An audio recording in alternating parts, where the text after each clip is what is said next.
ആദ്യമായി വിധി നടപ്പിലാക്കപ്പെടുന്നത് ചോദ്യം ചെയ്യപ്പെടുകയല്ല. ആദ്യമായി വിധി നടപ്പിലാക്കപ്പെടുന്നത് ഇന്ന അവ്വലൻ നാസി യുഖ്ദാ യൗമൽ ഖിയാമത്തി അലൈഹി റജുലുൻ ഇസ്തുശ്ഹിദ. ഷഹീദായ ഒരു മനുഷ്യന്റെ കാര്യത്തിലാണ് അല്ലാഹു ആദ്യമായി വിധി നടപ്പിലാക്കുന്നത്. രണ്ടാമത് കടന്നു വരുന്നത് ഇതുപോലെ വിശുദ്ധ ഖുർആന്റെ പാരായണം ചെയ്ത പണ്ഡിതനായ ഒരു മനുഷ്യന്റെ കാര്യത്തിൽ. മൂന്നാമത് അള്ളാഹുവിന്റെ മാർഗത്തിൽ അല്ലെങ്കിൽ സമ്പത്ത് അള്ളാഹുവിന്റെ മാർഗത്തിൽ ചെലവഴിച്ച ആളുടെ പേരിലാണ് മൂന്നാമത്തെ വിധി നടപ്പിലാക്കുന്നത്. ആദ്യം ഷഹീദായ മനുഷ്യനെ കൊണ്ടുവരപ്പെടുന്നത്. അയാൾക്ക് കൊടുത്ത അനുഗ്രഹങ്ങളെ അള്ളാഹു ബോധ്യപ്പെടുത്തി. അയാൾ അത് സമ്മതിക്കും. അള്ളാഹു ചോദിക്കും, നിനക്ക് നൽകിയ അനുഗ്രഹങ്ങൾ നീ എന്ത് പ്രവർത്തിച്ചു? ആ മനുഷ്യൻ പറയും, ഞാൻ ഷഹീദാകുന്നത് വരെ അള്ളാഹുവെ നിന്റെ മാർഗത്തിൽ യുദ്ധം ചെയ്തു, പോരാടി. അള്ളാഹു പറയും, കഥപിച്ച നീ പറയുന്നത് നുണയാണ്.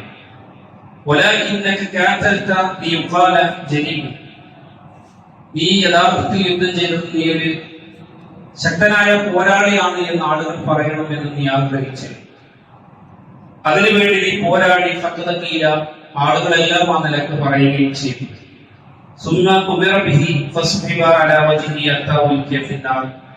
മലക്കുകളെ വിളിക്കപ്പെടും, നരകത്തിലേക്ക് വലിച്ചു.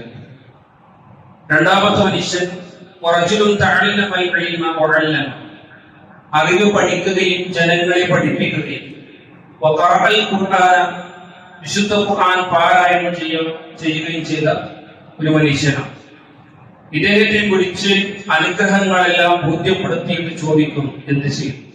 അദ്ദേഹം പറയും, ഞാൻ അറിവ് പഠിച്ചു, ഞാൻ അതിനെ ജനങ്ങൾക്ക് പഠിപ്പിച്ചു കൊടുക്കുകയും ചെയ്യും. നിനക്ക് വേണ്ടി ഞാൻ ഖുർആൻ പാരായണം ചെയ്തത്. അള്ളാഹു പറയും, നീ പറയുന്ന നുണയാണ്. നീ പഠിച്ചതും പഠിപ്പിച്ചതും നീ ഒരു പണ്ഡിതനാണെന്ന് നാട്ടുകാർ പറയണം എന്ന് നീ ആഗ്രഹിച്ചു. നീ ഖുർആൻ പാരായണം ചെയ്തു നല്ല ഈണത്തിൽ, നല്ല ശബ്ദത്തിൽ. ജനങ്ങൾ നിന്നെ കുറിച്ച് പറയണം, നല്ല ഒത്തുകാരൻ, നല്ല ഈണത്തിലെ ഓതാൻ കഴിയും എന്ന് നിന്നെ കുറിച്ച് പറയണമെന്ന് നീ ആഗ്രഹിച്ചു. നീ ജീവിച്ചിരിക്കുമ്പോൾ തന്നെ ആളുകളെല്ലാം അത് നന്നായി പറഞ്ഞു. മൂന്നാമത് കൊണ്ടുവരുന്നത് സാമ്പത്തിക ഭദ്രതയുള്ള ഒരു മനുഷ്യനെയാണ്. അല്ലാഹു അയാൾക്ക് വിശാലത നൽകിയിരുന്നു. വിവിധ സമ്പാദ്യങ്ങൾ അദ്ദേഹത്തിന് അല്ലാഹു നൽകി. ഏതെങ്കിലും ഒരു മേഖലയിലുള്ള സമ്പാദ്യം വിവിധ മാർഗങ്ങളിൽ സമ്പാദിച്ചിരുന്ന പണക്കാരനാണ്. അദ്ദേഹത്തോട് ചോദിക്കും, അദ്ദേഹം പറയും, മാ തറക്തു മിൻ സബീലി തുഹിബ്ബു അൻ യുൻഫഖ ഫീഹാ ഇല്ലാ അൻഫഖ്തു ഫീഹാ. നിനക്ക് ഇഷ്ടപ്പെടുന്ന ഏതൊരു വഴിയാണ് ആ വഴിയിൽ ചെലവഴിക്കാൻ ഒരിക്കൽ പോലും തടസ്സം നിൽക്കാതെ ചെലവഴിച്ചവനാണ് ഞാൻ. അല്ലാഹുവേ, അതുകൊണ്ട് എനിക്ക് അർഹമായത് തരണം. അല്ലാഹു പറയും, നീ നുണയാണ് പറയുന്നത് എന്ന് പറഞ്ഞ് ബോധ്യപ്പെടുത്തി കൊടുക്കും. അദ്ദേഹത്തോട് പറയും, ആളുകൾ നിന്നെ കുറിച്ച് ജവാബ് നല്ല ഔദാര്യമാണെന്ന് പറയണമെന്ന് നീ ആഗ്രഹിച്ചു. ജനങ്ങളെല്ലാം അത് പറയും. മൂന്നാള് ഈ ലോകത്ത് പള്ളിക്ക് വേണ്ടി അധ്വാനിച്ച ആളാകാം, വിയർത്ത് കുളിച്ച ആളുകളാകാം, പള്ളിക്ക് വേണ്ടി ചെലവഴിച്ചവരാകാം. വിശ്വാസികളെ ഇതുപോലെ ഇരുന്നിട്ടോ നിന്നിട്ടോ ക്ലാസ് എടുക്കുകയോ ഖുർആൻ പാരായണം ചെയ്യുകയോ പഠിപ്പിക്കുകയോ പഠിക്കുകയോ ചെയ്ത ആൾ അല്ലാഹു കത്തിച്ചു. ഇത് വിയർത്ത് കുളിച്ചിട്ട് അല്ലാത്ത ഹദീസിൽ വാശിയ ഓതിയിട്ട് പറയുന്നല്ലോ, വിയർത്ത് കുളിച്ച് പണിയെടുത്തിട്ടുണ്ട്. നരകത്തിലേക്ക് ഇറങ്ങി. അല്ലാഹുവിന്റെ റസൂൽ സല്ലല്ലാഹു അലൈഹി വസല്ലം ഒരു യുദ്ധത്തിൽ ശക്തമായി പോരാടുന്ന മുസ്ലിം വിഭാഗത്തിലുള്ള ഒരാളെ സ്വഭാവത്ത് കാണിച്ചു പറഞ്ഞു, പ്രവാചകന്റെ ശക്തനായ എത്ര നന്നായി പോരാടും. റസൂൽ സല്ലല്ലാഹു അലൈഹി വസല്ലം പറഞ്ഞു, അയാൾ നരകത്തിലായിരിക്കും. സ്വഭാവത്തെ പ്രവാചകനോട് ഉടക്കുന്ന പോലെ അല്ലെങ്കിൽ പ്രവാചകനോട് വിമിഷ്ടം കാണിക്കുന്ന പോലെ കുറെ സമയം കഴിഞ്ഞപ്പോൾ അയാൾ മരണപ്പെട്ടു. അയാൾ ആത്മഹത്യ. അദ്ദേഹത്തിന്റെ യുദ്ധത്തിനിടയിൽ അദ്ദേഹത്തിന് ഒരു മുറിവേൽക്കേണ്ടി വന്നു. തിരിച്ചൊരാൾ വെട്ടുന്ന സാഹചര്യം ഉണ്ടായിരുന്നു. അദ്ദേഹത്തിന് സഹിക്കാൻ കഴിഞ്ഞില്ല. അദ്ദേഹം വാളുവയറ്റിലേക്ക് കുത്തി മരണപ്പെട്ടു.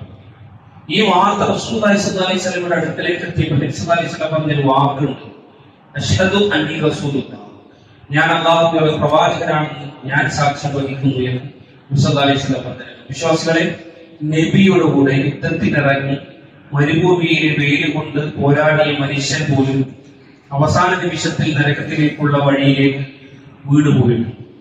നാം പഠിക്കേണ്ട പാഠങ്ങൾ പ്രധാനപ്പെട്ടതാണ്. നാം ഒരിക്കലും ചെലവഴിക്കുന്ന ഒരു വിവാഹത്തിന് കൊടുക്കുന്നതോ ഒരു രോഗിയെ ആശ്വസിപ്പിക്കാൻ നൽകുന്ന തുകയോ മരുന്നോ നമ്മുടെ പബ്ലിസിറ്റിയോ പേരുകളോ വരാൻ വേണ്ടിയുള്ളതായി തീർന്നാൽ, നാം ആഗ്രഹിക്കുന്നത് ഒരു പള്ളിയിലാണ് നമ്മൾ പ്രവർത്തിക്കുന്നത്, അല്ലെങ്കിൽ ഒരു ചെറിയ പ്രദേശത്താണെങ്കിൽ അത് 4-5 പ്രദേശത്തേക്കുള്ള നമ്മുടെ പേരുകളെല്ലാം പ്രശസ്തിയിലേക്ക് എത്തിച്ചേക്കാം. പക്ഷെ പരലോകത്തൊന്നും അള്ളാഹു തരണമില്ല. അതുകൊണ്ട് അള്ളാഹുവിന്റെ പ്രതിഫലത്തെ കാക്ഷിക്കുന്നവരുടെ വീഴ്ച വരാതിരിക്കാൻ നമ്മൾ ശ്രദ്ധിക്കണം.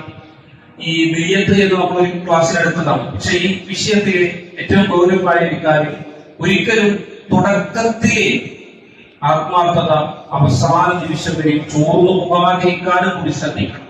ഈ പറഞ്ഞ ആളുകളെല്ലാം ആത്മാർത്ഥമായി അള്ളാഹുവിന്റെ മാർഗത്തിൽ ചെലവഴിച്ചവരായിരിക്കും, ആത്മാർത്ഥമായി ഖുർആൻ പാരായണം ചെയ്ത ആളുകളായിരിക്കും, അള്ളാഹുവിന്റെ മാർഗത്തിൽ യുദ്ധം ചെയ്തവരായിരിക്കും. പിന്നെ അവരുടെ ഉള്ളിൽ എവിടെയോ ജനങ്ങളൊന്ന് കാണണം, കേൾക്കണം എന്ന് ആഗ്രഹിച്ചു.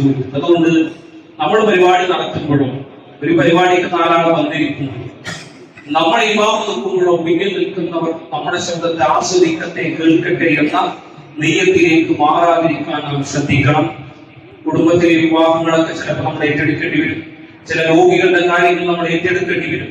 നാളെ നമ്മളെ കുറിച്ച് ആരെങ്കിലും പുകഴ്ത്തി പറയട്ടെ എന്ന് ആഗ്രഹിച്ചിട്ടുള്ളത് മനസ്സിൽ തോന്നിയാൽ ചുറ്റിലുള്ള ഭാര്യയ്ക്ക് പോലും അറിയില്ല, മക്കൾക്കറിയില്ല, ഉമ്മാക്കറിയില്ല, അള്ളാഹുവിന് മാത്രമേ അറിയൂ. അതുകൊണ്ട് നെയ്യത്ത് പാടാകാതിരിക്കാൻ പ്രത്യേകം ശ്രദ്ധിക്കണമെന്നാണ് ഇതിൽ പഠിപ്പിക്കുന്നത്.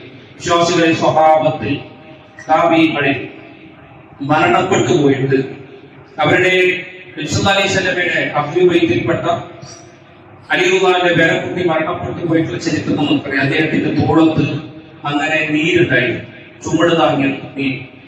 മയ്യത്ത് കുളിപ്പിക്കുന്നവർക്കെല്ലാം പ്രശ്നമായി. കാരണം പ്രവാചകന്റെ കുടുംബം ആലുപയത്തിൽപ്പെട്ട ഒരു മനുഷ്യന് എന്തിനാണ് നീര് വരേണ്ട ആവശ്യം? അദ്ദേഹത്തിന് ചുമടെടുക്കേണ്ട ആവശ്യം ഉണ്ടായിട്ടില്ലല്ലോ. അങ്ങനെ ദിവസങ്ങൾ കഴിഞ്ഞു, മയ്യത്ത് കുളിപ്പിച്ചു, മയ്യത്ത് നമസ്കാരം കഴിഞ്ഞ ശേഷം മദീനയിലെ പ്രാന്തപ്രദേശങ്ങളിൽ പ്രശ്നങ്ങൾ ഉണ്ടാകും. ഒരുപാട് വീടുകളിൽ നിന്ന് കരച്ചിലുകൾ പുറത്തു വരുന്നു. കാരണം ആ വീടുകൾക്കെല്ലാം ആരോഗ്യം അറിയാതെ അന്നം കൊടുത്തിരുന്ന മനുഷ്യരാണ് ഇക്കഴിഞ്ഞ ദിവസം മരണപ്പെട്ടു പോയതെന്ന് പിന്നീടാണ് അവരറിയുന്നത്. എന്തുകൊണ്ട് അത്രയും രഹസ്യമാക്കി രാത്രികളിൽ ആ വീടുകളിലേക്ക് ഭക്ഷണ സാധനങ്ങൾ എത്തിച്ചു കൊടുത്തിരുന്നു. ഒരു വാർദ്ധക്യത്തിലേക്ക് എത്തിയ ഒരു സ്ത്രീയെ അവരുടെ വീട്ടിൽ അവർ വളരെ മുദ്രിക്കാനും കാഷ്ടിക്കാൻ പോകും കഴിയാതെ ഇരുന്ന സ്ത്രീയുടെ എല്ലാം കൃത്യവും കൊടുത്തു. അവർക്ക് ഭക്ഷണം ഉണ്ടാക്കി കൊടുത്ത് തിരിച്ചു വരുന്നത് ഉമർ റളിയല്ലാഹു ഒളിഞ്ഞിരുന്ന് നോക്കിയിരുന്ന ഒരു മനുഷ്യൻ. ആരാണെന്നറിയുമോ? ഇസ്ലാമിലെ 1ാമത്തെ ഖലീഫ അബൂബക്കർ സിദ്ദീഖ്. ലോകത്തൊരാൾ അറിയാതെ സുബഹിസ്കാരം കഴിഞ്ഞ ഇമാമായ അബൂബക്കർ സിദ്ദീഖ് രഹസ്യമായി എഴുന്നേറ്റോടി. ഈ ഓടുന്ന ഓട്ടം എന്തിനാണെന്ന് ഓരോ ദിവസവും പതുങ്ങിയിരുന്ന് ഉമർ ഇബ്നുൽ ഖത്താബ് കണ്ടെത്തിയപ്പോൾ കണ്ണീരില്ലാതെ വേറെയൊന്നുമില്ല.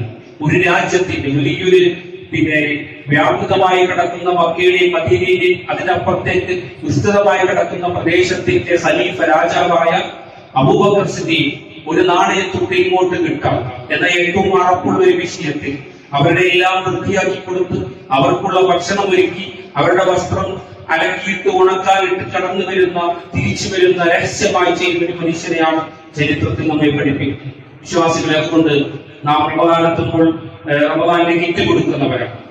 ഈദ് കിസ്വ എന്ന് പറഞ്ഞ് പാവപ്പെട്ട വീടുകളിലെ വിദ്യാർത്ഥികൾ അല്ലെങ്കിൽ കുട്ടികൾക്ക് വസ്ത്രം കൊടുക്കുന്നവരാണ്. ഇവിടെയൊന്നും നമ്മൾ കൊടുത്തതിന്റെ പോലീശയോ മഹത്വമോ ലോകത്തോട് വിളിച്ച് പറഞ്ഞ് കയ്യടി വാങ്ങിക്കേണ്ടവരല്ല, മറിച്ച് അത് തരേണ്ടത് പടച്ചുറപ്പാണ് എന്ന ബോധ്യം നഷ്ടപ്പെടാതിരിക്കാൻ നമ്മൾ ഓരോരുത്തരും ആത്മാർത്ഥമായി പ്രാർത്ഥിക്കേണ്ടത് കൂടിയാണ്. വിശ്വാസികളെ, ഞാൻ നിങ്ങൾ നമസ്കരിക്കുന്നവരാണ്. നമ്മൾ എപ്പോഴെങ്കിലും വന്നു നിന്നാൽ ആരെങ്കിലും പിന്നിൽ നിന്ന് വന്ന് നമ്മളെ ഇമാമാക്കുന്നതായിരിക്കും. അപ്പോഴൊന്നും നമ്മുടെ ഖുർആന്റെ പാരായണമോ നമ്മുടെ സംസാരം 4 ആളുകൾ കയ്യടിക്കുന്നതാകട്ടെ എന്ന് നമ്മൾ ഒരിക്കൽ ധരിക്കേണ്ട, ഏത് സമയവും പ്രാർത്ഥിച്ചുകൊണ്ടേയിരിക്കുക. പാഴായി പോകാതിരിക്കാനും പിഴച്ചു പോകാതിരിക്കാനും റബ്ബിനോട് ആത്മാർത്ഥമായി പ്രാർത്ഥിക്കുക. അർഹമായ റബ്ബ് അള്ളാഹുവിന്റെ ദീനിന്റെ ചിട്ടയിൽ ജീവിച്ച് മരിക്കാൻ അനുഭവിക്കണം. പരലോകത്തും നമ്മുടെ ഇടങ്ങളിൽ, നമ്മുടെ സന്താനങ്ങളിൽ നമുക്ക് അള്ളാഹു പ്രദാനം ചെയ്യുമാറാകട്ടെ. അള്ളാഹുവിനെ നേരെ കാണും, റബ്ബിനെ കണ്ട അനുഗ്രഹങ്ങൾ പൂർത്തീകരിക്കപ്പെടാം. അള്ളാഹു ഇരിക്കുന്ന വിശ്വാസികളുടെ കൂട്ടത്തിൽ അള്ളാഹുവിനെ ربنا آتنا في الدنيا حسنة وفي الآخرة حسنة وقنا عذاب النار سبحان ربك رب العزة عما يصفون وسلام على المرسلين والحمد لله رب العالمين. السلام عليكم ورحمة الله.